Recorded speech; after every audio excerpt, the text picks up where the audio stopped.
Hello, everyone, and welcome to our online webinar of the CEE Animation Experience. My name is Paula Benu. I am a filmmaker and inclusion researcher, and I'll be your moderator for today's session.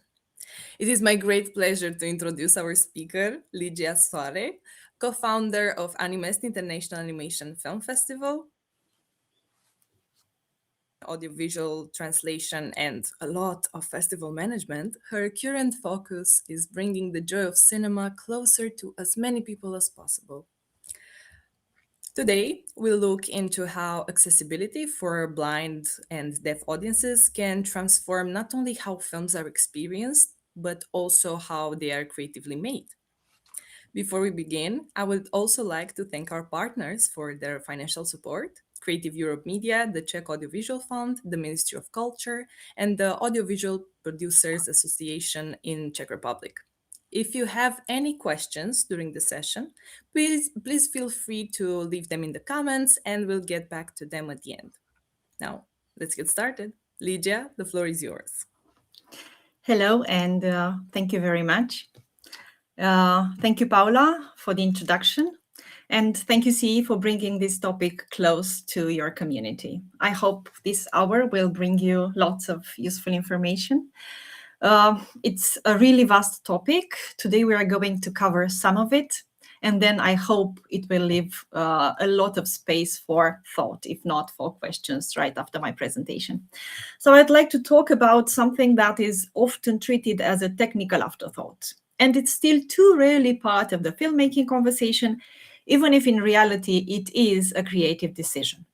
And it's accessibility, not accessibility as a technical checkbox or a bureaucratic obligation, because it's often seen like that, or a burden on budgets and so on, but accessibility as a creative, cultural, and, well, distribution reality. Why am I talking about that?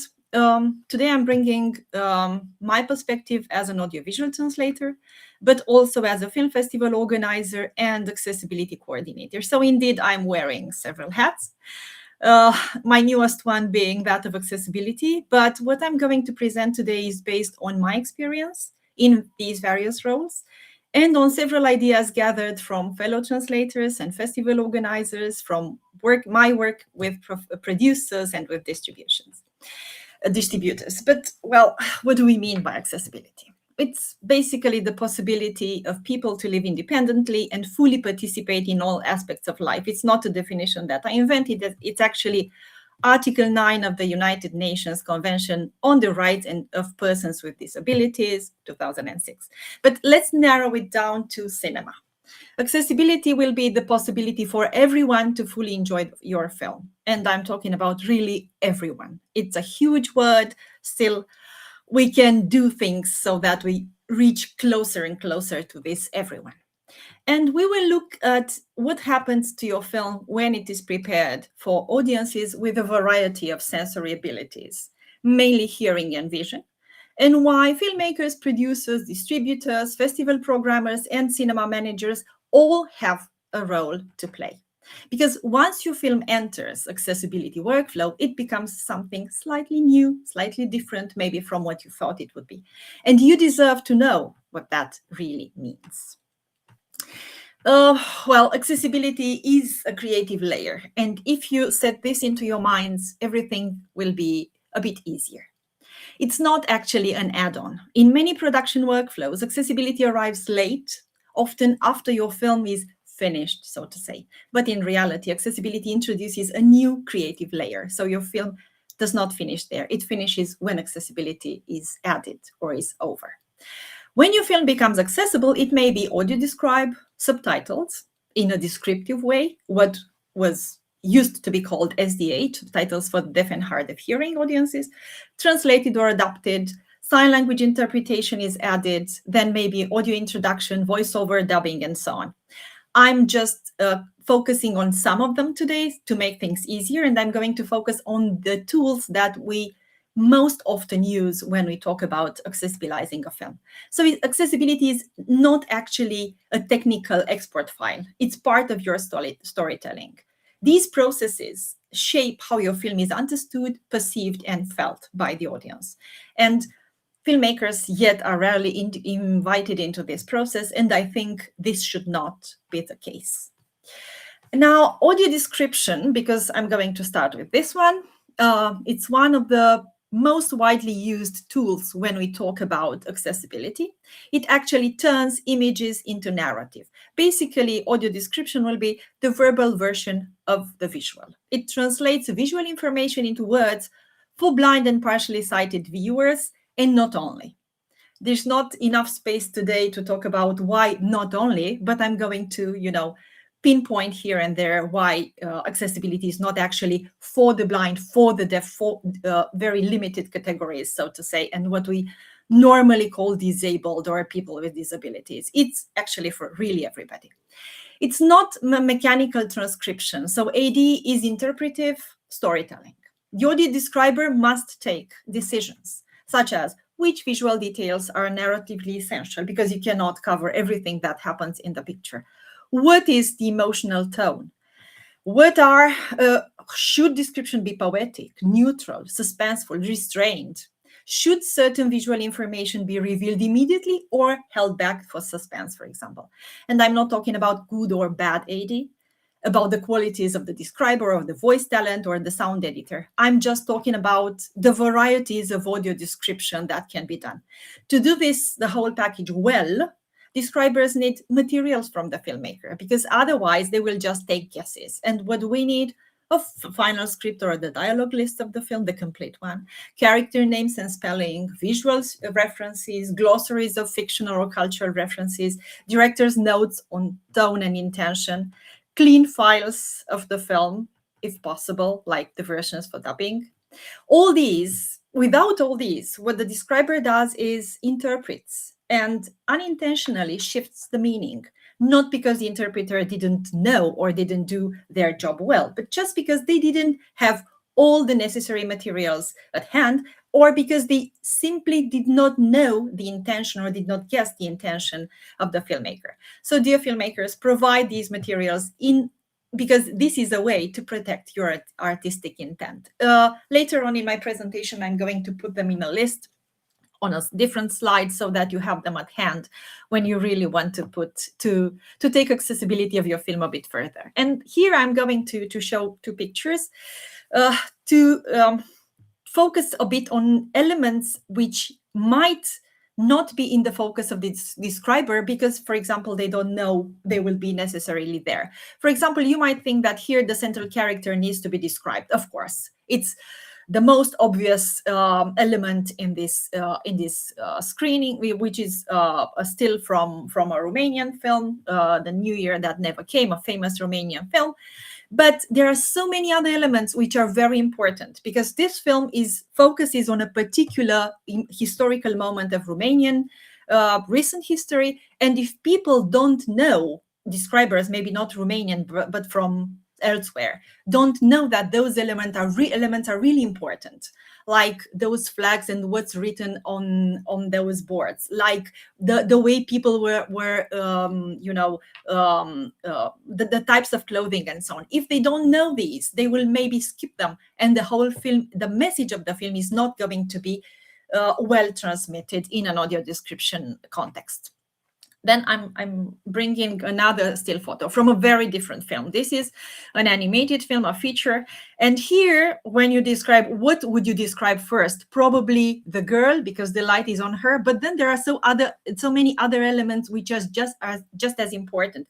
For example, you can, maybe this is quite a dark image, but then you have Katrina, which is a Mexican symbol. If I, the audio describer, don't know that this is essential and why I should describe the character in a specific way and connect it to the film and to the main character, I can just skip it and not consider it useful or interesting in an audio description context, and then it's not going to be.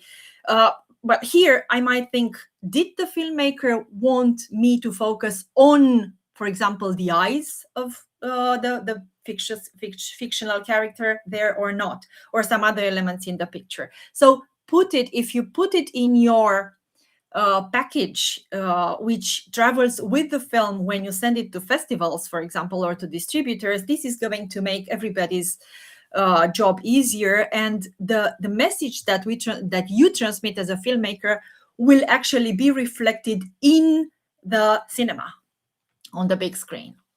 Then I'm going to talk about another tool that we use when we accessibilize films: descriptive subtitles, or enriched subtitles, or SDH, as let's say a bit outdated name, because actually they don't only serve deaf audiences. So basically, descriptive subtitles are not standard subtitles because they must represent dialogue, tone and emotion, music and sound effects, speaker identification, environmental sound cues, and so on. So major creative question arises: how to visually present that information, because it's a lot more than just regular, let's say, classic subtitles. Then color and design choices are very important. Color can indicate speakers. In some countries, and according to some guidelines, all the characters, or the main characters, each of them gets a separate color. And then you put that on the screen. But is it okay to just generalize and use this for all types of films, for example? Or font, which can signal tone. Positioning can indicate off-screen sound or spatial directions, and so on. You can play with the subtitles as much as you want, and the result is a bit of a different film. These are not neutral choices. In animation especially, subtitles can interact strongly with visual design. If an animated film has a soft color palette, for example, a neon subtitle color can radically change the visual tone. Accessibility can become a visual design intervention. So this is why early collaboration between filmmakers and subtitlers really matters. I'm going to show you just a small examples, just the same still from a film with two different types of subtitles. This is from a short animated film called Untravel. Here I put white subtitles. You can see they are still visible, even if sometimes maybe you get white on the background, because there is that black shadow around the letters, which makes them visible. But then if I chose, for example, to use a different color, to use a color and not white for the subtitles, for example, I give each character another color, I would get this, which would, compared to this one, would be really disruptive. The tone of the film does not allow me to do that. Then I will show you another one, again from an animation. This time, ignore the interpreter there, the sign language interpreter, because I'm talking about that a bit later. This is from a short animation for kids. Here, we chose to use two colors for the character. The character identification is yellow, and they put it there because you don't know who is talking if you don't see that written, because there are many voices at some point in the film. And then we put capital letters for Poland, because this is a word that the kids, because it's also an educational film, this is the new word that the kids will need to remember and to learn. So the subtitles are also educational in nature. Here, I would just say that the visibility, the visibility or the legibility of the subtitles is not that good, and you can do a lot better to make them more visible, and you will see in some other subtitles. Then again, another example, again an animation. This is from a recent Korean animated feature, The Square. They put the subtitles there, right, to live here. They're a bit small, but still they get, a bit blended into the graphics. And those tiers are really important, and in some other parts of the film they change direction and so on. So putting it there might be a creative choice. Now let's pass on to sign language interpretation, because this is also really important when we talk about accessibility, because sign language is the mother tongue of lots of people around us. Lots of deaf people have this as their first language. They are native in sign language and not in the written or the spoken language of our countries. And in many countries, sign language is already recognized by the law. So officially, it's their mother tongue. So sign language is more than just translation of the subtitles or of the all those details about the sounds and the music. When sign language interpretation is added, especially for live events or integrated editions, the film's composition may change. You add like a character there in the film, which actually becomes part of your film. You cannot, especially on at the cinema, the interpretation is open, so you cannot remove the interpreter once the interpreter is there on the screen. This is something different from platforms, for example, or some technical devices that you can use in the cinema, so that you can have the interpreter like a personal choice and not put on the big screen. I will show you some examples a bit later. So there may be an on-screen interpreter, a picture overlay, like you see at the news, for example. You get a square with the interpreter added on the screen, or a side panel. For example, if the film needs that, we can add, let's say, like a black,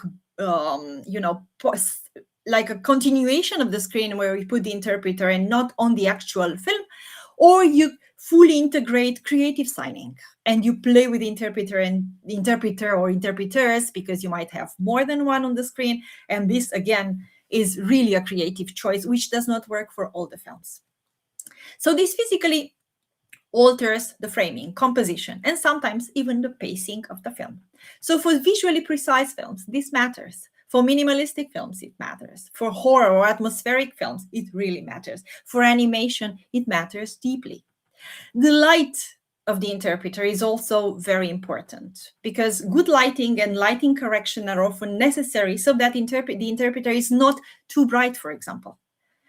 Light on the interpreter is important from the moment you shoot, you film, you record the interpretation, for example, in a green screen studio, but it's also important for the editor who prepares the interpretation to be added on the screen. The size of the interpreter is important for visibility in the cinema or on the platform. Well, I believe that filmmakers should know about these decisions, and I'm going to show you few frames of some films that we worked on with a sign language interpreter integrated on the screen. For example, here, this is a Romanian film. We put the interpreter on the screen.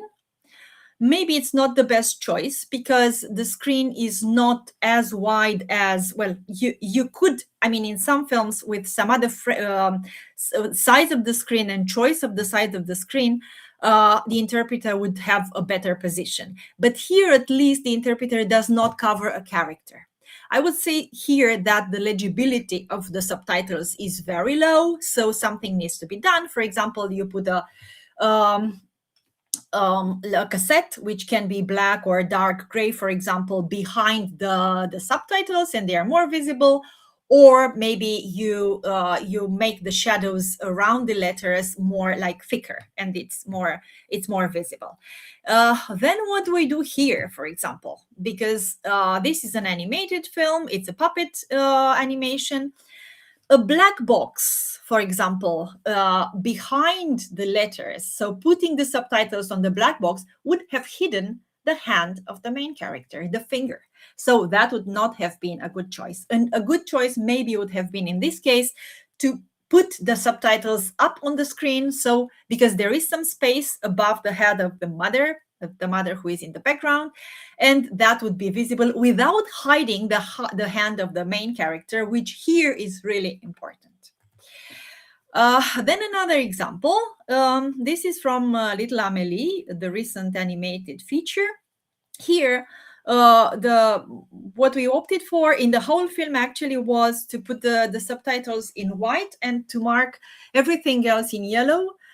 Here, including the names of the characters. You need the name of the character here, not because you want to, but because otherwise you wouldn't know who is speaking. And we put them in yellow, but another choice would have been to have separate colors for the two characters. For example, I wouldn't say André, I would just use, let's say, green. I wouldn't say Juliette, I wouldn't put it there. I would just have said, I would have used, let's say, yellow or cyan and so on. That is again another choice. But do I really want so many colors to cover this animated film, which has a very specific palette of colors? Not really. Would I, in this particular film, would I really want, and I know there are many colleagues and researchers who advise us to put that black or dark gray cassette behind the letters, right, to make them more visible. Do I really want to cover so many details which are zoomed in this particular film? It works, but not with all the films. And really here, I think that would have not have been a good choice. Good. Accessibility is not universal. No. Actually, a key point that is often misunderstood is this. It's not universal. You cannot make one accessibilized version of your film and travel with it everywhere around the globe, and then somebody will just translate the descriptive subtitles or translate the audio description text, and that's it. No, it doesn't work like that. Sign languages are not universal. They differ across countries and cultures. Audio description can be translated. Yes, it will cut costs probably and time of work, but it must be adapted culturally to the country, to the audience in that particular territory. References, humor, cultural cues, social gestures may need localization. Voiceover narration differs in tone and pacing across cultures, so you cannot just, not even AI can still do a good job in that sense, not yet. So it's so specific to cultures and to the habits of particular audiences in various places, sometimes even within the same country. So a film's accessible version for one country may not serve another. And I've put there a nice logo of Animation Festival Network, which is the network of 5 animation festivals in 5 countries, which are all very close together geographically. It's the Czech Republic, Romania, Croatia, Slovenia, and Slovakia. And still, accessibility, the type of accessibility that we do in one country, does not really work translated like that in another country. So differences do exist.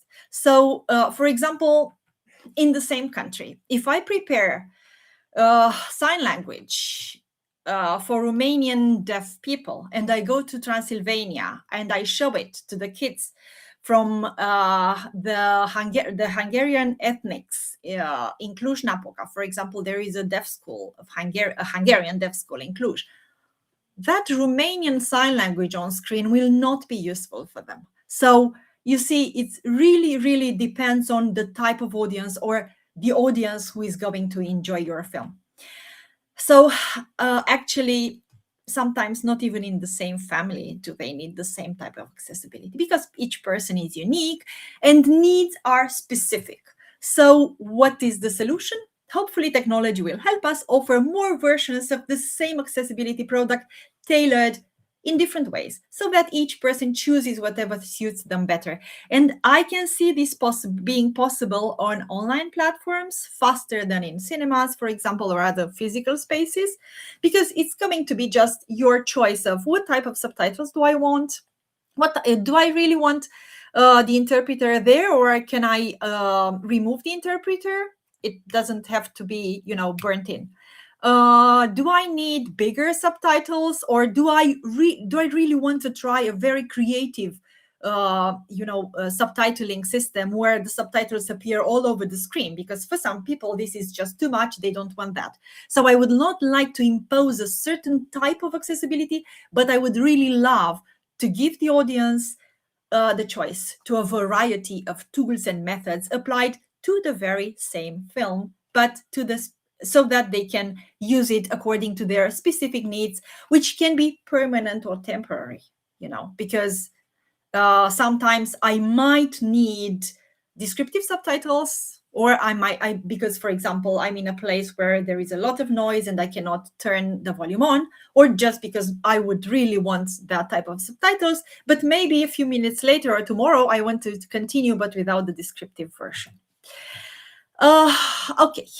The importance of distribution and real access. Well, creating accessibility files is not enough, actually. So you create them, they're all beautiful, but they must be delivered to distributors, made available to cinemas and festivals, integrated into streaming platforms, and actually accessible to audience.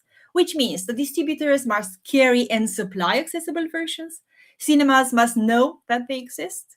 Exhibition staff must know how to activate them. In a cinema, not activating audio description because you didn't know it was there or you didn't know which button to press, this is not an excuse for the person not to access audio description in the cinema if they need or they want to, if you advertised it as such. So audiences must know how to access audio description and all of the varieties of accessibility tools, whether access is delivered via headphones, smartphone apps, in-screen integration, or separate audio tracks. The key is viewers must have a real choice. So actually, accessibility that exists only on a hard drive, well, it's not access. So now I'm going to talk about collaboration because accessibility is not the job of one person, no matter how many hats that person wears. The filmmaker's voice is missing in this link. Right now, accessibility professionals often work with no script, no creative notes, no access to creative intent. I look for interviews with the filmmakers online before even translating and adapting a film into my language. For accessibility, I want that even more. So the interpreter must interpret, so they must interpret the film in isolation, which is not okay. So meanwhile, the filmmakers often do not realize how much creative interpretation goes into accessibility. And this gap can result in misaligned tone, loss of nuance, unintended emphasis, cultural misinterpretation. Collaboration between filmmakers and accessibility professionals would bridge this gap. And actually, ideally, it should work both ways. And ideally, the dialogue starts as early as possible and not after the film was finished. If it happens, because most of the films were not made in an accessible way, it's okay as long as we have all those things and list of things that we really need in order to do our job as well as possible. So, and there is one essential link to make this whole work truly valuable: the audience. Knowing their preferences and needs is crucial. There are several ways for knowing your audience's needs: getting a deaf consultant, getting a blind consultant, and actually good accessibility specialists work with good deaf and blind consultants, and not only deaf and blind, but today I'm focusing mainly on this for practical reasons. And then use the research which exists in accessibility, ideally on users in your own country or region. But even if that does not exist, like the case of my country, at least I have access to a lot of research which has been done in Europe and worldwide, and I see what applies to my audience. Because research empowers accessibility professionals with data that helps improve their work. And then get feedback from the audience. This is really, really important. And sometimes it's not possible, but for some people it is. And you will see a bit later on. Now, that list that I would like to share with the filmmakers, what can you do? So some practical steps for you. You don't need to become accessibility specialists. Of course, you may want to learn how to do audio description, or that's perfect. But in case you don't want to, there are people who do, whose job is this, and all you need to do is share with them the final script or the dialogue list. Ideally, the combined continuity and spotting list. This is a Bible for people who work in accessibility because that offers so much information that is going to be perfect for accessibility. Character names and spellings, visual references, glossaries, your note and intent and tone, and then some clean files when available. Because, for example, if I decide to accessibilize a French film into Romanian for Romanian people, and I put accessibilized Romanian, so descriptive Romanian subtitles, it may be a bit too much to also have the French or the English, because usually the international copy has English subtitles. If I put normal, let's imagine the film is French, the copy that is sent to me already has English subtitles, but they are not accessible, and I put Romanian accessible subtitles. This is going to be a mess. Nobody wants to see so much text on the screen, unless I do it, for example, for a festival, and maybe I will also offer English descriptive and Romanian descriptive. But in general, I really appreciate a clean version of the film. Good. Ask distributors where accessibility files will go, because you might want to get involved.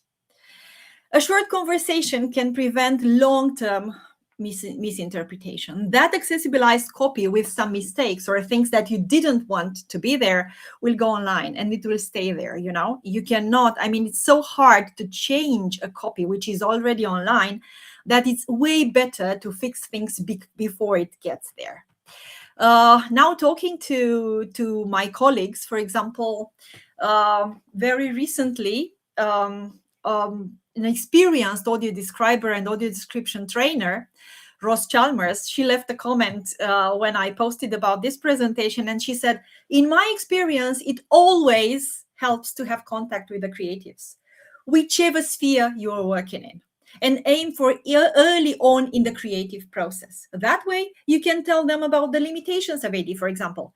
There needs to be space at meaningful times in the video, and they can tell you that what they're aiming to convey. That saves you having to go back and tell them that there's a narrative voice throughout or something like that, and there's no space for AD. So these kinds of conversations should start not at the end when the film is finished, or at least the filmmaker should know these details a bit before. In filmmaking, there is this thing, I will not call it a trend yet, but I hope it will become, which is called accessible filmmaking. It's not the place and time here to mention that, but you filmmakers might be curious to learn about this and to see how it works and if it could work for your future film, for example. Now, what the producers can do.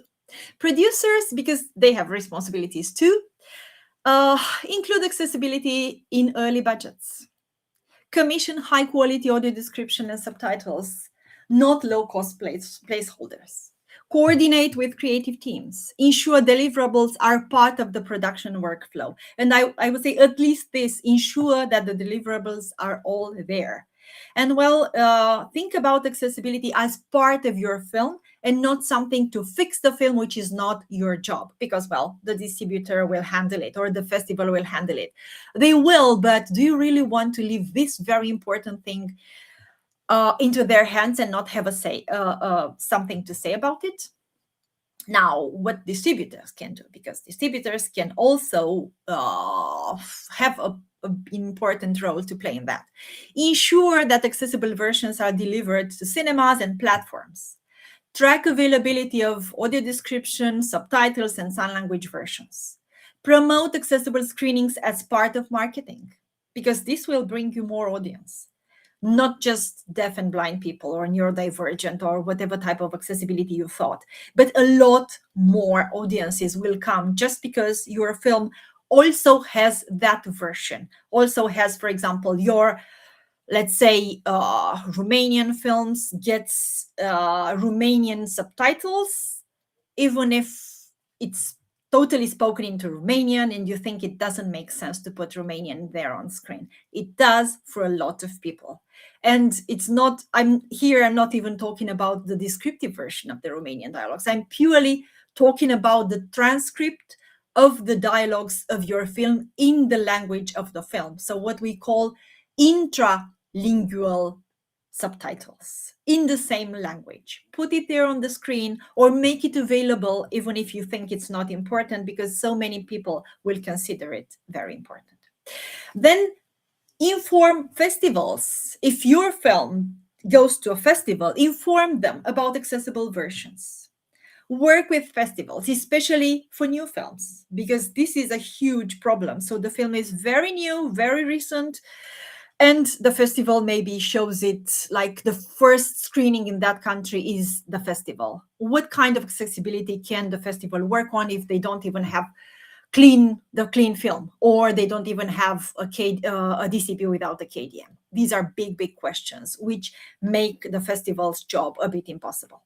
So put it in your budget, and in some countries actually legislation helps, so go to legislation and really use it.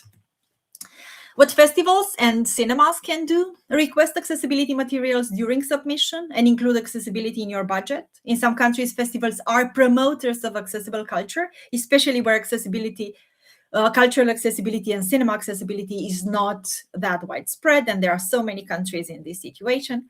Offer accessible screenings as part of programming and not separate special events, because this is not good for so many reasons. Make accessibility visible in your catalog or online platforms. Ask for feedback, because the festivals, I think you are among the best in doing that. You have the audience there right after the screening or at the screening, so you can ask for feedback or just try to see how your accessibilized version looks, because accessibility is an ongoing process. Next time it's going to be a bit better. Next time you might add another feature and so on. And for cinemas, know what accessible materials exist already. Ensure that the staff know how to activate, for example, AD or subtitle devices. Communicate access options clearly to the audience. And this ecosystem actually works only when every part of the chain participates. And well, why this matters? Because it's not about compliance, it's not about expanding authors, it's a lot about expanding authorship and audience. For a blind viewer, the audio described version is the film. For a deaf viewer, the subtitled version is the soundtrack. For a viewer using sign language, the interpretation is the emotional channel of your film. So accessibility does not dilute cinema, it actually expands it, it makes it richer. And now I would insist a bit on collaboration, because cinema is a cultural language. If we believe in cinema as a shared cultural experience, then access is not optional. And if we believe in cinema as artistic expression, then accessibility must be treated as part of the creative process. And when the filmmakers, accessibility creators, distributors, and exhibitors work together, we do more than make films accessible. We expand the reach, meaning, and the life of that work itself. Thank you very much. I'm leaving here my contact in case you might want to reach out, or you might want to see what we are doing at Animest in terms of accessibility. It's the festival, but it's also a year-round thing, or what we as a festival network are doing. This is not, I mean, there are so many things to say that, of course, I don't pretend that I have covered the whole. It's just scratching a bit the surface, but I hope I've made you curious to learn a bit more, and to know that there are people who know what they are doing. There are people who really want to get involved and to make your film richer, or just to open your minds, because I think it's for festivals, for distributors, producers, whoever, once you get accessibility into your minds, and once you think that your film has to really touch a lot of people, like everybody, because inherently you would really want that, right? You put your effort and talent and money and time and so on into that film. You really want everybody you want it to reach everybody. So once you have it in your mind, everything is going to be easier, and you will think with this paradigm into your head. I think it's all from my part today. If you have questions, I'm here, and I would really like to answer them. You can ask questions in the chat. You can send them later if you want. I know this webinar is recorded and is going to be online, in case there are things that you want to go back to. And well, I think that's about it. Paula? Thank you very, very much, Ligia, for the amazing presentation. It's a very important topic, and as a young filmmaker, I feel particularly involved in this thing. Let's see if we have any questions. If not, I will ask some. Okay. First of all, what are the resources that filmmakers need in order to make a film accessible beside money? Yeah, that's a good question. So you need money to make a film anyway, right? So it's not particularly for accessibility. If you want to start a film with accessibility in mind, for example, there are some very easy details to keep in mind. For example, if you really want your film to be accessible, and you think about a sign language interpreter who might pop up on your screen, maybe you think of not putting too many important details in that part of the screen, which is generically the part of the filmmaker, of the interpreter. Of course, the interpreter can shift, can be put on the other side too, but normally in the head of a deaf person who, let's say, follows television, they know that the place of the interpreter is there. So down, right hand side of the screen, maybe you don't put too many details there. They say that the best idea, and we have so much to learn from people, from filmmakers, those few for the moment filmmakers who include accessibility in their process from the start. They say that actually all the problems are going to be solved in a very elegant manner if you take on a deaf person in the team or a blind person in the team. It's not taking them on because you want. Sometimes, how it started. Somebody probably had a deaf person working in the team, and then that deaf person said, hey, you might do this because this might be more helpful for me. So once you get to know a bit what how deaf person perceives audiovisual works, or how blind or a partly sighted person accesses audiovisual materials, then you might start to think a bit differently. Then, of course, there are some specialists who might tell us from their experience what to do. Then you can, for example, make your film, and then before you finish it in post-production, for example, it's not late to include somebody or to show your film to a variety of people. Maybe you want to watch your film with a neurodivergent person. And with the comments of that person by your side, you might realize that very small changes could not affect, your vision, but could put something in the film which will make it easier to watch by a variety of audiences. You don't, if I'm not disabled in the general sense, but here, if I take my glasses off, I might not see that well. For example, even the tiniest detail, which is the size of the subtitles. And I'm not talking about creative things like putting subtitles on the screen, appearing, disappearing, colors and font and so on. I'm just talking about the size. If you don't know where your film is going to be screened. What if it's screened in a cinema? So the subtitles are burnt. If I go there, I cannot remove them or make them bigger there on the screen. Not yet, but who knows? Maybe a few years from now on, the audience, might be able to do it with some special glasses, for example. But if your film, you decide that the subtitles need to be this because you don't want to cover too much of the screen, right? And you think that's the right size. And you check maybe some guidelines, that's okay. But then your film goes into a cinema, which is very long, and the last row will have a very hard time to just read your subtitles. And you know what? Those subtitles were made, are useless in that moment, or maybe you need, because maybe you gave me that film and I'm the festival organizer and I realize there is a problem because not all the people are going to see your subtitles, but I cannot change them because they are burnt in. Maybe, and then what can I do? At least I can be warned about it. I, as a festival organizer, should make tests in the cinema. And maybe last resort strategy, my plan B, because I don't have plan A, like replace, make subtitles bigger, I would just advise people to sit closer to the screen because those subtitles are not okay. This is a solution. What you could have done, maybe you could have made subtitles bigger, or maybe you could have sent me a copy without subtitles, and we insist about that all the time. Because in this case, I would make them bigger myself, or I would, make them even with the Romanian ones. For example, maybe your film needs double subtitles, like in international festivals. So these are very tiny, very, very simple things to do, but you just need to think about them before.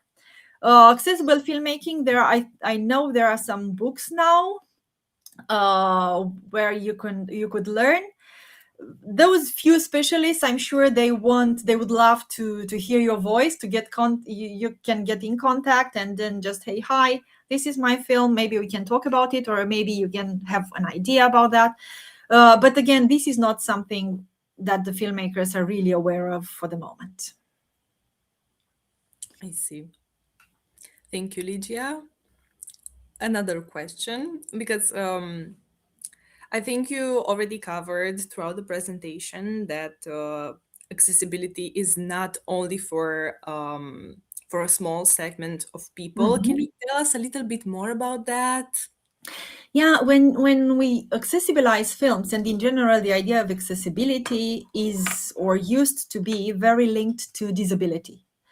It's fine to link it to disability because this is actually how it started.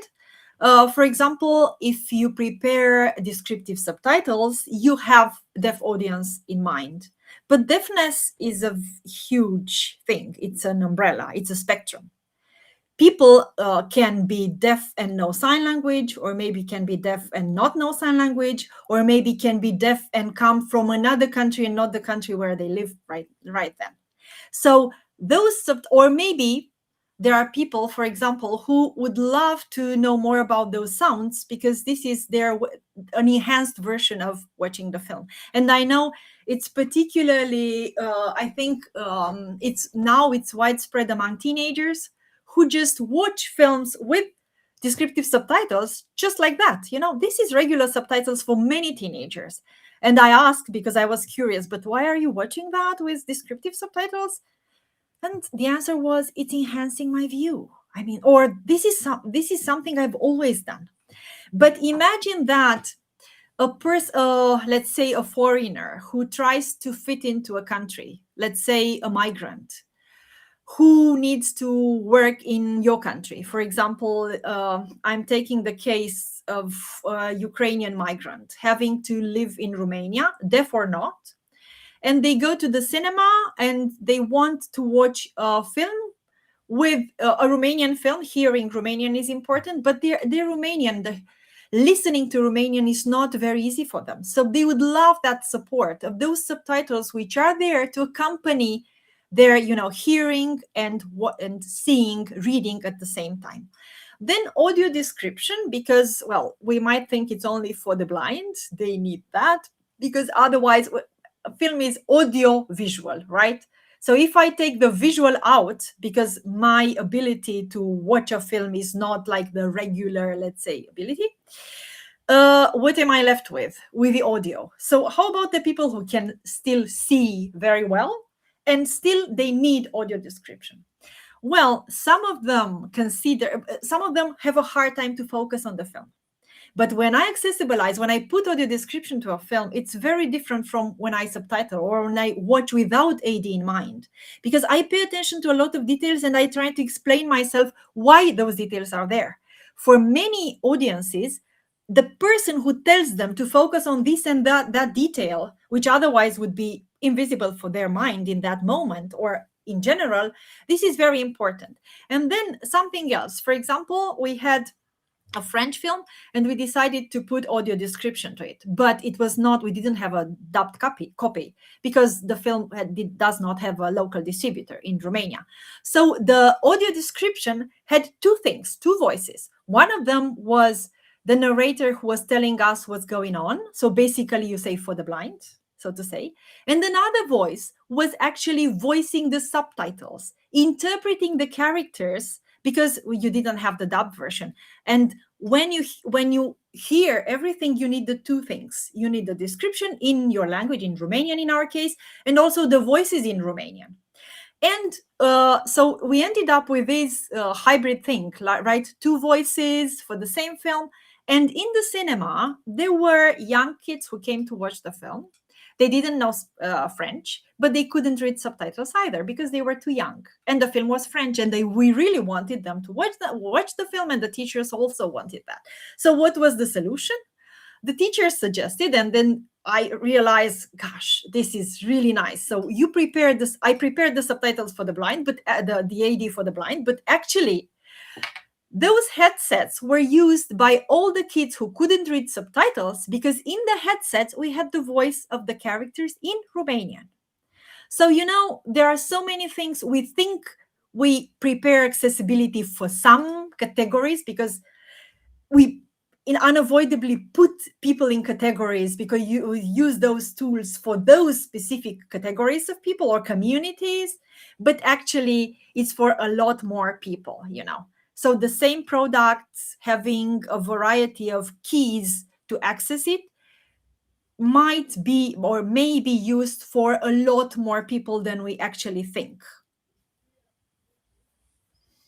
Thank you very much. That's very beautiful and very useful to know. Yeah, do it. I mean, Um, if not at the beginning of your filmmaking, it's post production is not late, and I would say that even when the film is really finished, that is not late either. But you just need to provide all those details, because otherwise it's really hard to guess. And maybe the accessibility specialist does a perfect job and finds all the details and the right spelling of all the words and the whatever, the names and whatever, but it might not be your vision.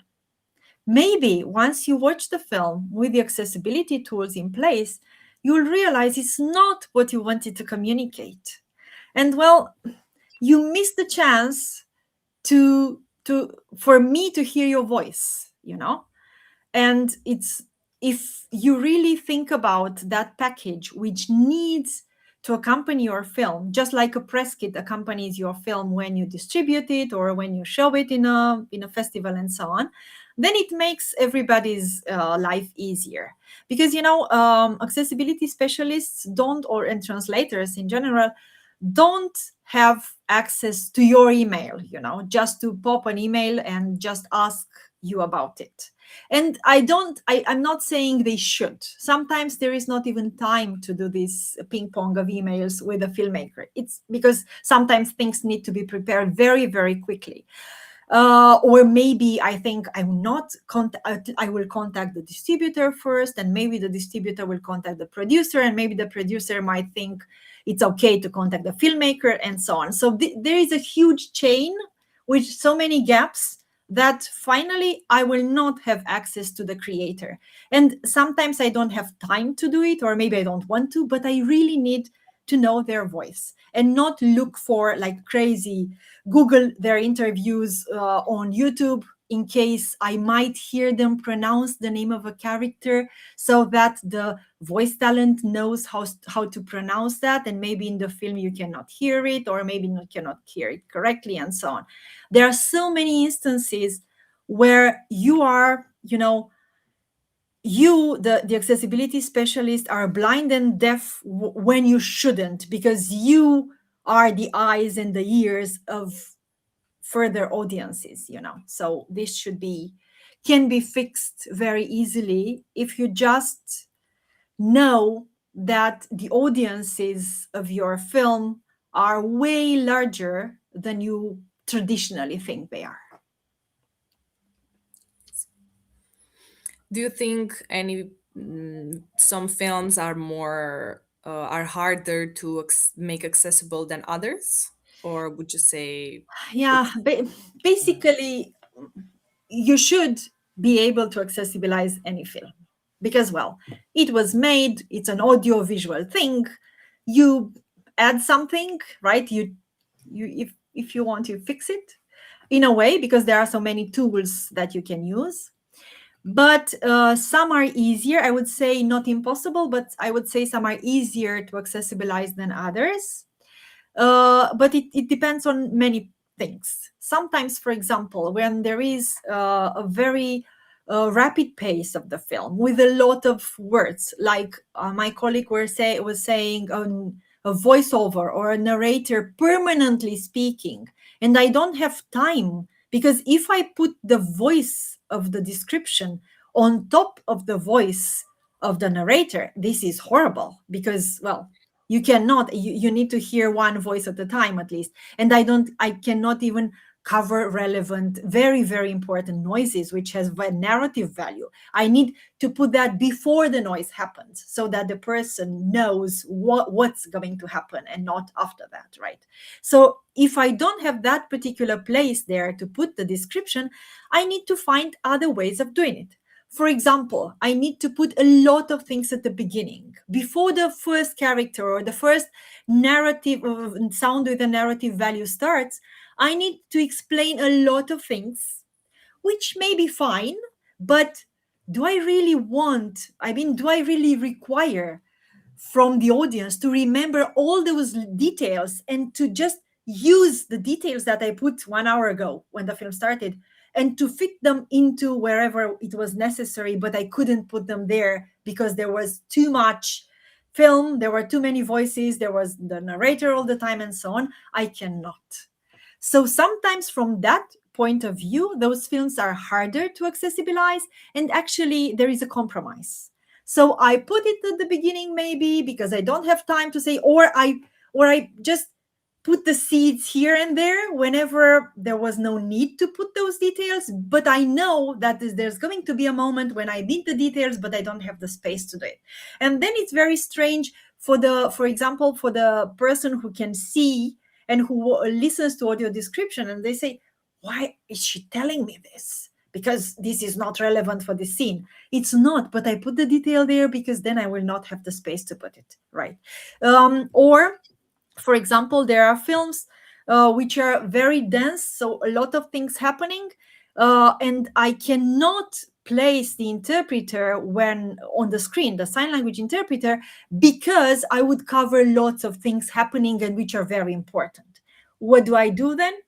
Because usually you can have the interpreter there like that square, an image inside the image of the film, and you can leave the interpreter there like the news on television, or you can, and ideally you remove the interpreter and the interpreter shows up whenever. It's like subtitles, right? If nothing is spoken, then there is no subtitle. If there are some sounds or some dialogues to interpret, then you put the interpreter there. But in that particular moment, the interpreter maybe will cover something very important happening. I cannot like put a black thing near the screen just for that moment and then take the black thing away and so on. I cannot play with that because I would ruin the film and I would ruin the experience of the person. And I want something, very natural when I accessibilize films, just like subtitles. If you don't notice the subtitles, they are very good. If you notice them, there is something wrong, or maybe, in general. It's the same with any type of accessibility, ideally. Or maybe there is a film which is very dark. I happened quite recently, maybe last month, I saw a film which had very dark scenes from the beginning until the end.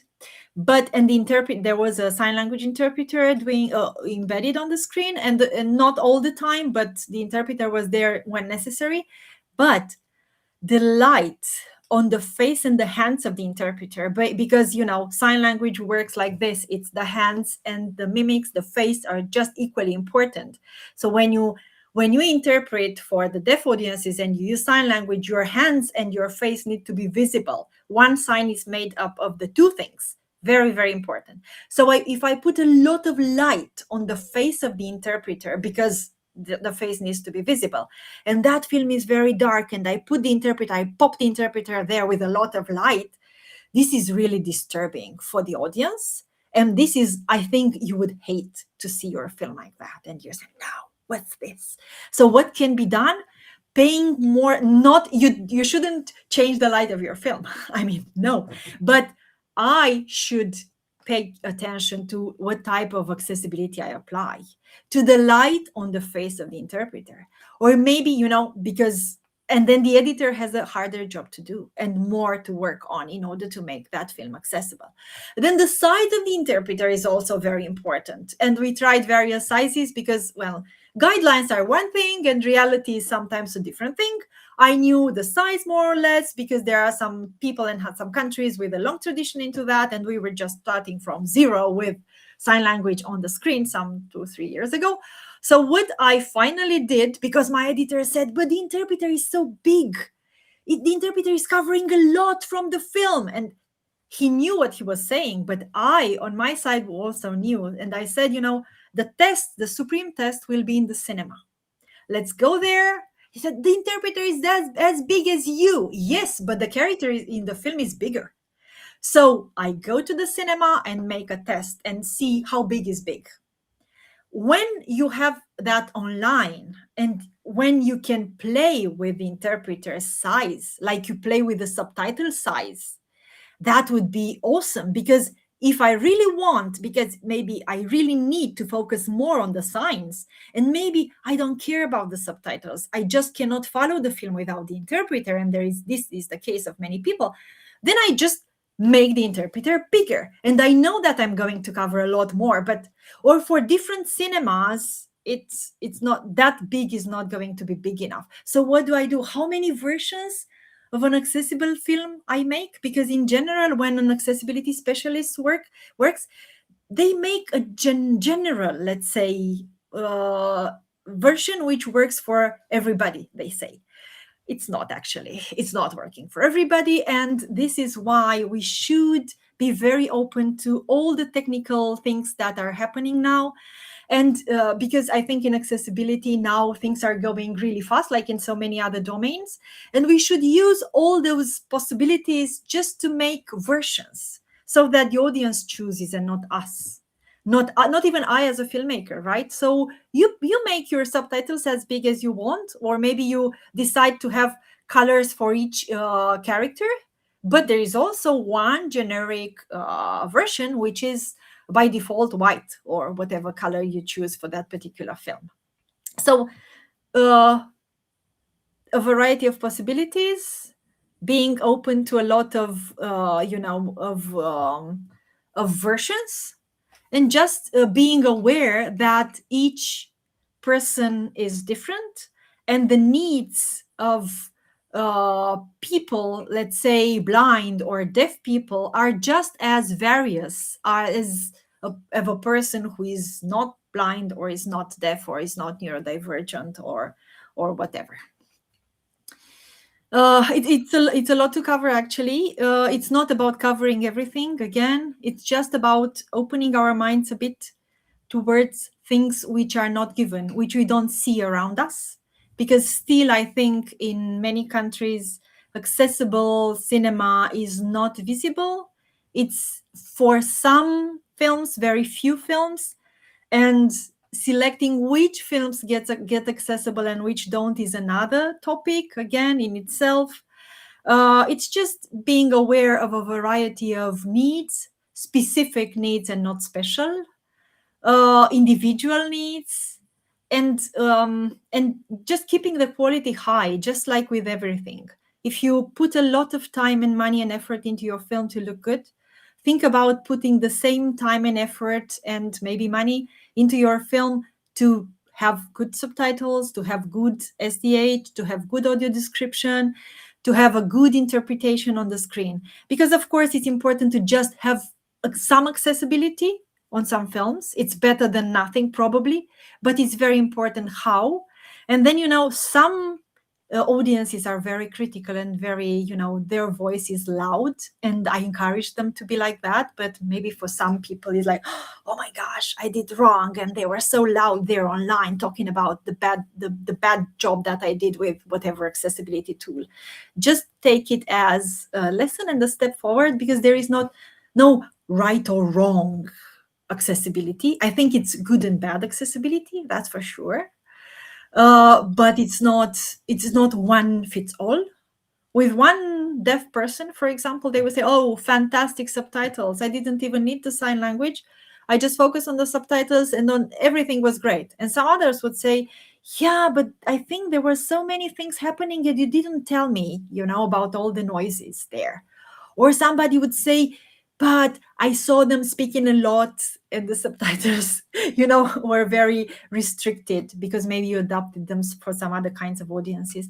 There is no one fits all. There's just a variety of possibilities, and of us being aware of the variety of people out there who can access our films, and just thinking about accessibility as another way of widening our audiences, of making them bigger, stronger, happier, actually, and our voice heard even there in the accessibility tool, and not only on the screen classically. I don't know if we should stop or if we should continue, Paula, whatever you feel like. I think it was very dense, right? So lots of things said, probably lots of things that need to be said and need to be commented, but I hope it was useful. And I hope you keep in mind that the audience is very important. It doesn't matter that you don't know any blind or deaf person, because you could know them or you could look for their preferences. Maybe you go online, there are so many forums and or places, or and they have their VIPs too, people they follow. For example, you can find a deaf person who posts a lot on social media, and then just follow that person, because then you will see who they interact with, and maybe this gives you a bit of an idea about the preferences of those people, and maybe your future audiences, why not, or maybe your future consultants in accessibility. And something else, of course, so it's the audience, but it's also the research, because there is so much research out there, maybe not in your country, maybe not you for your specific audiences, but there are lots of tests, there are lots of statistics, there are lots of toolboxes of what to do, and some really work with your audiences, or maybe give you an idea about what you should pay attention to in your what you should test with your audience, right? And then just let's be open to versions of the same accessibility tool, of the same film, and just making sure that your film gets a variety of audiences, and listen to the feedback from those coming back from your audiences. And for young filmmakers like you, Paula, I'm very, very hopeful that you will think a bit about accessibility before you even think about your film, because in your mind you will have those everybody in the audience, and not really what we classically think of when we say the audience of my future film. That's great. Thank you very, very much, Ligia, and thank you to everybody watching us. We really hope you find this talk very useful, and we can't wait to see the future of media accessibility. Thank That's you right. very much. Thank you very much. Goodbye. Goodbye.